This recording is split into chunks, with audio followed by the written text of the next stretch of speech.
My name is Noah. As you've heard, I'm 19 years old, and I did a gap year volunteer in Jordan River Village last year. I was a part of a group of 20 people, which is called a commune, and we lived together and arranged all camps for the entire year. Every week comes a group of kids by the ages of 9 to 21, and sometimes even smaller. And our part is to guide them and build all the activities for them so they will suit them the most. Our job in our year of volunteering divides for two kinds. The one is to guide those kids and be by their side for the entire camp and help them for whatever comes up. And the second job is to be on the logistic team. Each concept, as you've heard, has a theme that we decide on. And for the entire week, we act like a character we choose, we dress as the concept. And you can say that I now left the village with a bit acting experience. I've played lots of characters myself. And I believe that both jobs are really unique and important, and they really build the entire concept of the village. So I've actually known Jordan River Village for a very long time, since I was a camper myself. By the age of 10 years old, I was diagnosed with Crohn's disease, which is a condition that causes stomach aches and affects the things that I eat and my entire lifestyle. And at the beginning, I didn't know anyone else who shares the same condition that I am and take the same medicines. And I felt really alone in this situation. And after a while, my doctor asked me if I would like to try a camp that offers both fun time with friends and fun guides and all this experience, and also offers medical treatment and always has doctors around. And it's really suitable for me and for kids with Crohn's. So at first, I was 10 years old and I was very frightened, and I didn't think I would like to go to such a thing.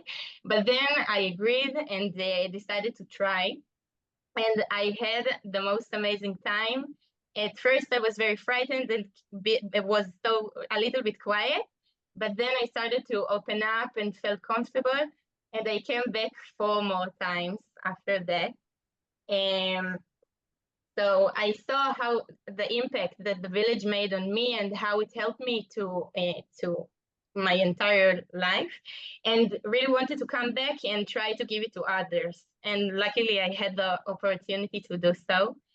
And the fact that you're surrounded by kids who has the same condition that you are, take the same medicines and go to the same doctors really makes you feel even and also kind of normal, because everyone shares the same experience that you are. Jordan River Village really developed my confidence because it showed me that I can do everything and lots of things, and Crohn's is not everything, and it doesn't represent who I am and what I can do in my life.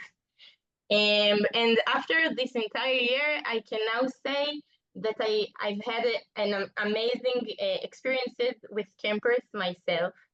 An experience I remember pretty well was with a kid in my group who has autism, and he knows to play the piano amazing. And he never learned how to read notes. He just listens and plays. And at the beginning of the camp, he played the piano, and we heard him, and we were really impressed. And every week we have such a thing called talent show, which is an evening that every kid can go on a stage and show everyone something that he's good at. And I really wanted him to go and play there. At the beginning, he was very frightened because it's a thing that he has never done before. But finally, he decided to give it a try, and we were all really, really happy.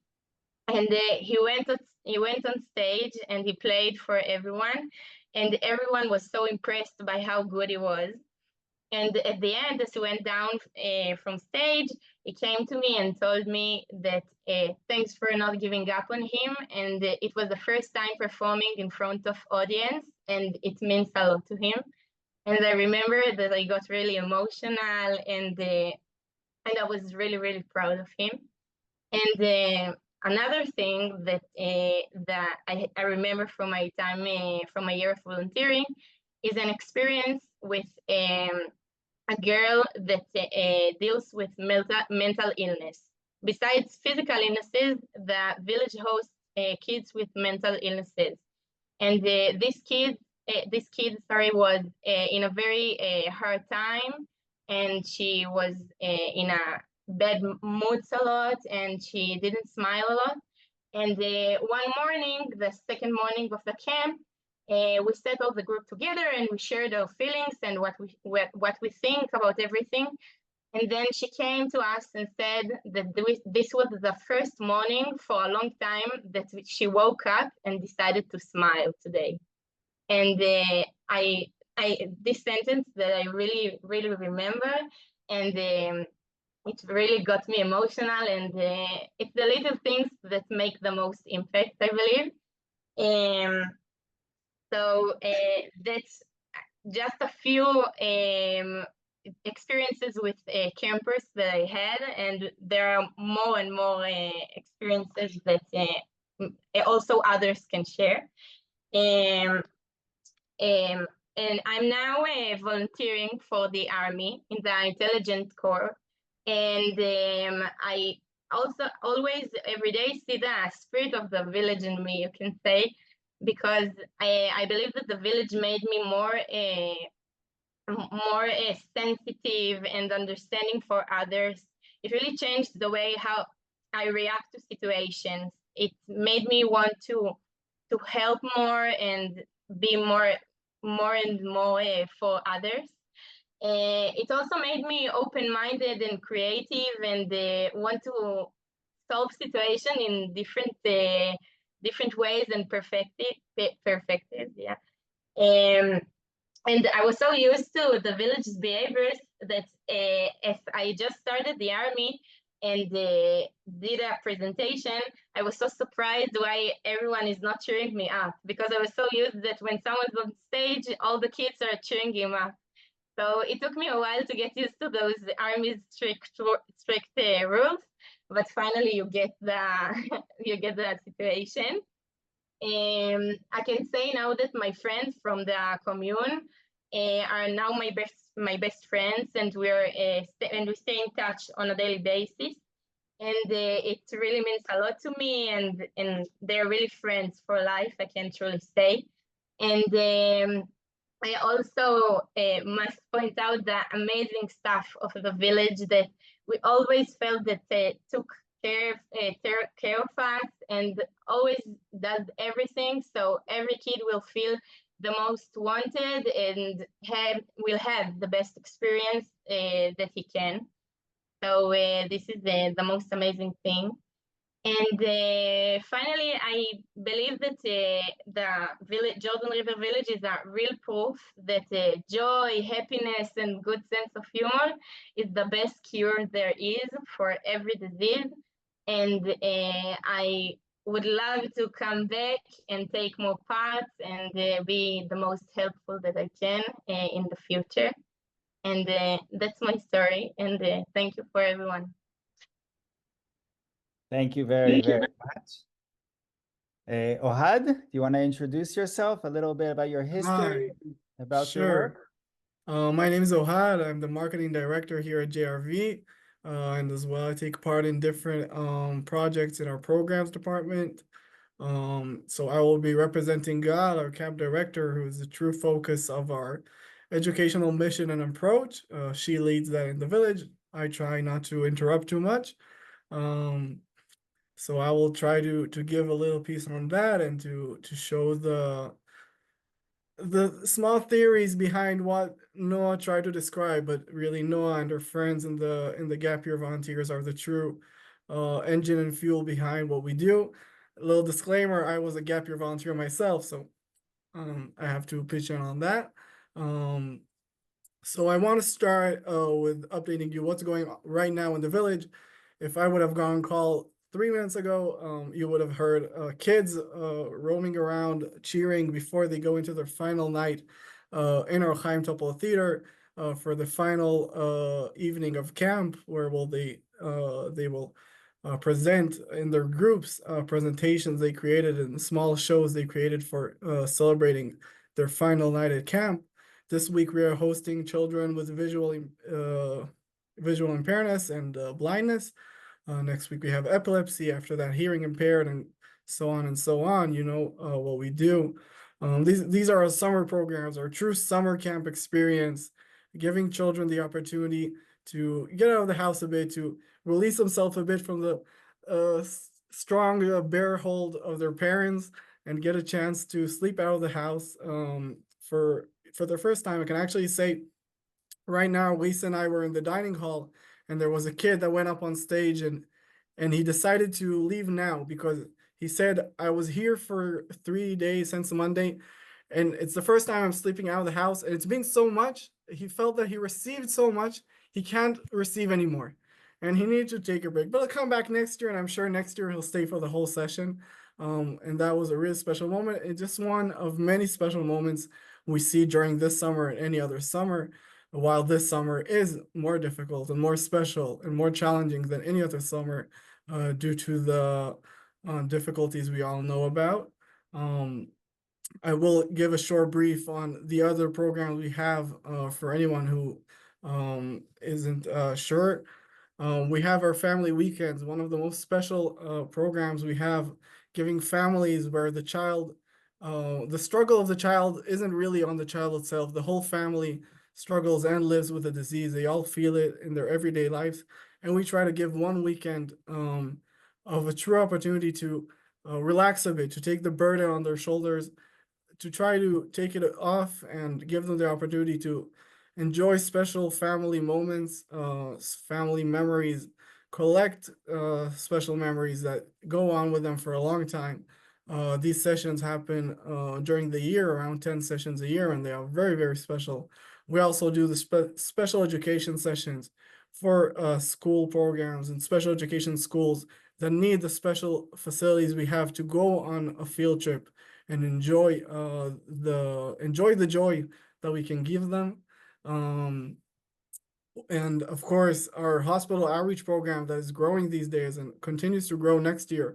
Very exciting to have the opportunity to meet our campers in the place where they face their true struggle in the children's hospitals across Israel, and to give them a true sense of a different type of healing in the place where the medical focus is great, but it's truly medical.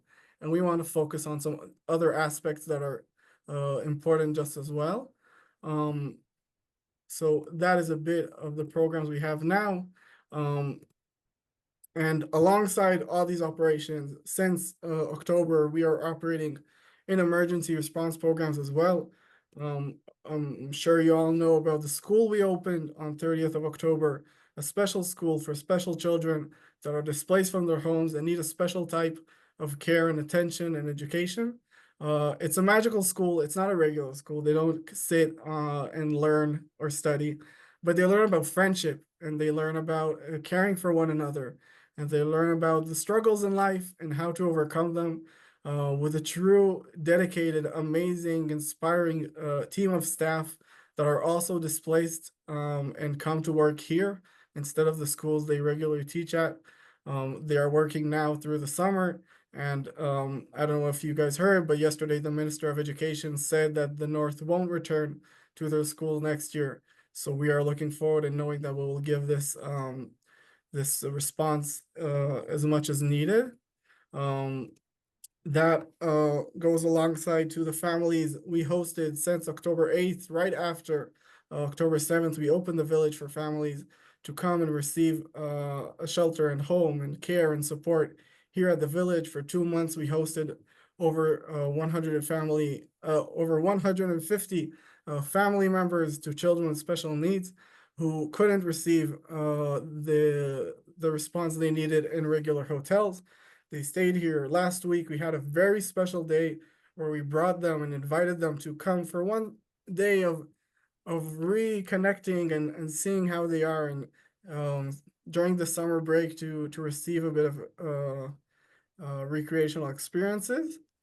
And of course, we had the right to host hostage families here in the village for special therapeutic. I didn't really have the words to say it, but they were so magical these weekends to give these families the opportunity to forget a bit of the amazing struggle they are going through, and to be together as a family. I hope that wasn't too much, but that was our emergency response that we did, and our regular programs.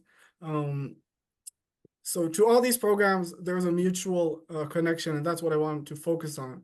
The opportunity to give kids a chance to regain confidence in themselves, to regain the trust in themselves and in others, in medical care, in strangers or counselors that only meet them for the first day and want to give them the best experience they can.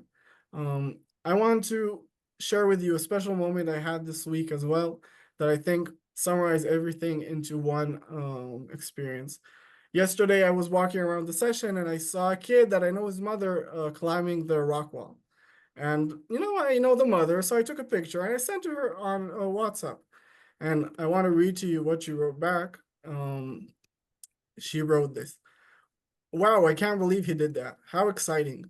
You all are truly amazing, really. What a team of kids performing magic and making children who always feel a bit different feel just like everyone else. You don't understand how afraid he is of heights, and climbing is his biggest and toughest challenge. Thank you for sharing. You're the best. When his counselors didn't know about his fear of heights, and didn't know the struggle he has in climbing that rock wall, they gave him the opportunity to overcome his fears on his own, and to truly achieve the accomplishments he achieves. And that's something we see here every day at the village, and that's what I want to focus on the true impact the village has on the lives of these children who go back to their homes and have more confidence in overcoming the barriers that everyday life summons to them.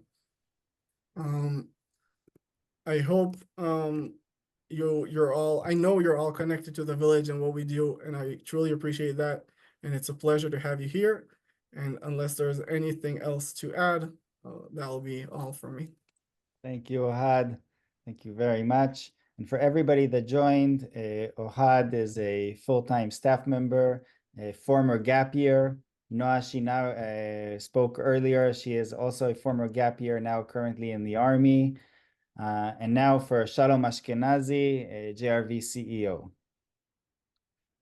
Hello, everyone. First of all, I hope you will understand my English after these two good English speakers.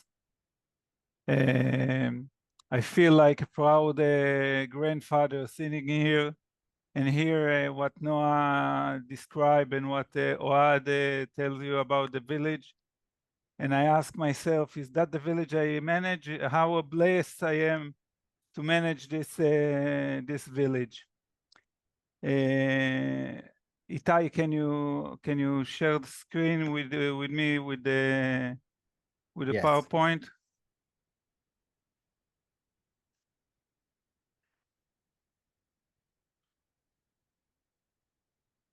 Go to the first.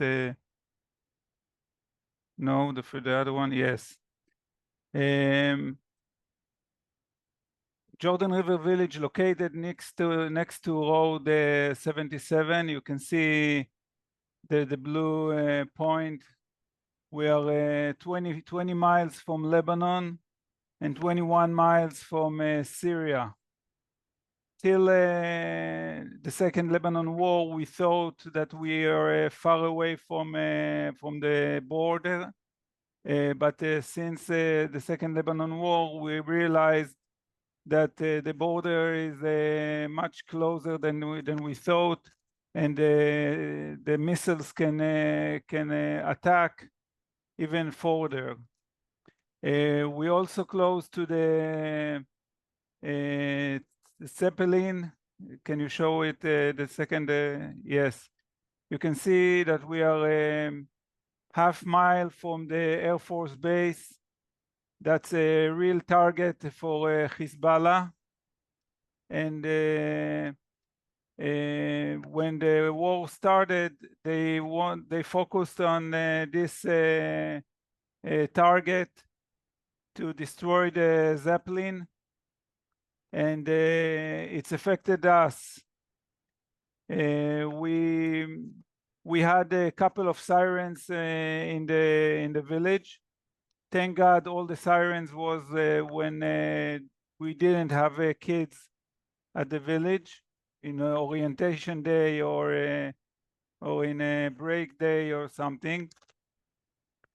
We have the traffic light system. The traffic light system says that when the traffic light is green, when the army said that the traffic light is green, it means that it's a regular routine. You can act exactly like you act every day. When it's yellow or, God forbid, red, you have to be very close to bomb shelters. In the village, we have bomb shelters. You can see in the next, yes, you can see here all the pink marks shows where we have a bomb shelter. Definitely in the dorms, we have bomb shelters in each apartment. In the medical club, medical center, we have a small bomb shelter, and in the administration building, we have another bomb shelter. When it's red, in the traffic light is red, we will send the kids home. We won't have sessions, but when it's yellow or green, we have the kids with us and we take extra care. We are aware about the option that it will be siren siren in the middle of the day. So we realize that we act as a policy that called the best איך אומרים מוגן? Security, safety. The best secure that you can act. If you're next to the adventure park, so put everyone on the floor, on the ground, and put your hands on top of your head, and cover your head until you will wait 10 minutes, and you pray that everything will be okay. But the best thing to do is to have the activities next to bomb shelters. So when we have a yellow traffic light, we have the activities next to the dorms, and then in 1 minute we can run to the bomb shelters. When the war started, we decided to build 3 bomb shelters. You can see them in the light blue points. One next to the theater, one next to the gymnasium and the swimming pool, and one next to the art and craft and the dining room. We want to build each one of them 500 square feet, more or less. We want to have our routine that we can be safe routine, that if God forbid there is a siren, we can run with the kids in 1 minute to the bomb shelter. Also, we think about the day after the war. The day after the war, we want the village going to grow with its participates. We want to serve more kids. That means that we need more space, more open space classes, and it will be safe classes because it will be bomb shelter classes. Also, we have the school of the displaced children that's going to continue next year. And it won't be safe for them to continue without the bomb shelters. Schedule-wise, we hope to start, we now planning the architectural programs for to get the permission from the municipality. We hope to start a groundbreak on the last week of August, and it's going to take, with God's help, and thank you to your generously, it's going to take about 2 to 3 months till we'll have these bomb shelters. It's very critical to have these bomb shelters because parents won't send their kids to a place that don't have bomb shelters, even though we got permission to run the camp without these bomb shelters. Now, why we have a permission to run the camp without the bomb shelters? Because when they built the camp in 2000, between 2000 to 2010, the policy was that you need a very small, very minor bomb shelters, and that's the 3 bomb shelters that we have currently now. And now we have, I assume that it will be more difficult to get permission to build the bomb shelters because of bureaucracy-wise, and it will be mandatory to build this bomb shelter. So we want to do it before we will have to do so, because when we will have to do so, it will be more strict rules. Now we're doing our best to get some support from the government. I will be honest with you, it's very difficult, and it's look like a nightmare to get support for the government for this aspect. We work with Keren HaYesod and with JNF to get their support. We have some Israeli philanthropists that we try to ask them to support us, and thank God for the money we have currently. We're going to start to build the 2 first bomb shelters, one next to the theater and one next to the dining room, that is more critical. And with God's help, we'll be able to build the 3rd one. And I hope to invite each one of you to come to celebrate with us, that it will be a room of joy and happiness, and not bomb shelters. We won't use it as a bomb shelters. Itai, something Thank else? you, Shalom. Yeah, no, I will just add that I want to tie back to something that Ohad said earlier. So everything about our programming is designed to take the kids that we host through a journey of self-confidence and a sense of I can.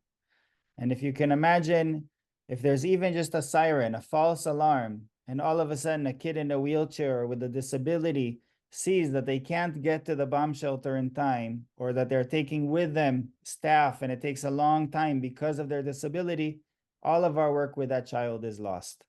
So even in a case of a false alarm, it's just very important that we have these bomb shelters in place. In addition, for those of you who have been with us for a while, as you know, 2 years ago, in 2021-22, we served 4,000 children a year. This last year in 23, we served 8,000 children a year.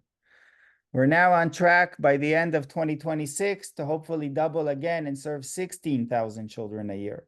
So these bomb shelters are not just bomb shelters, they're infrastructure for the village. They're going to function as classrooms for the school with special needs. They're going to function as additional administration buildings. They're going to function as activity rooms. This is part of the village growing. Now, the American Friends of Jordan River Village Board has generously put together a $250,000 match. So far, towards meeting the match, we have raised $110,000, and we're hoping to raise the remaining funds before the end of the year, and hopefully before September, so we can really start building all 3 bomb shelters and not just one at a time. And thank you, Noah, and for all the Gap Year kids for spending so much time with the children and giving it your all. Thank you. It wouldn't be the same without you. Thank you, everyone. Following this call, we will send an email with a link to the campaign so you can see how we're progressing and you can share it with your community. We will keep you updated as we make progress. We will let you know as the school with special needs come back to the village and as soon as they're able to use these classrooms. And of course, we'll keep you appraised on the security situation and any developments. Thank you, everyone, for being part of this call.